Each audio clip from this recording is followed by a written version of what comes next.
It's a really beautiful Australian fish and I think we should all use it more. It's delicious.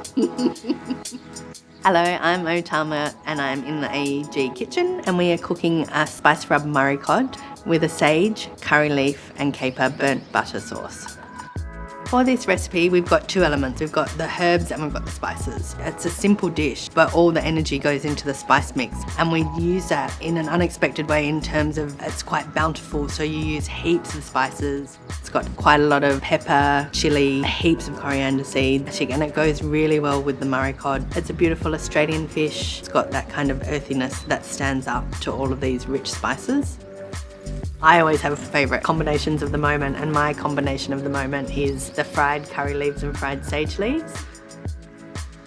The sage and the curry leaf is a flavour that actually works really well together, which is probably not entirely expected. I think curry leaves are a really beautiful ingredient to use. They're so savoury, they go really well with a whole heap of different flavours.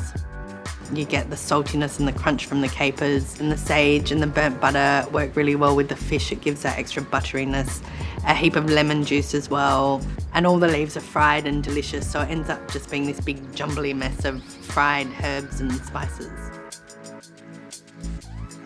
So there is our spice crusted murray cod with sage, caper, curry leaf burnt butter sauce.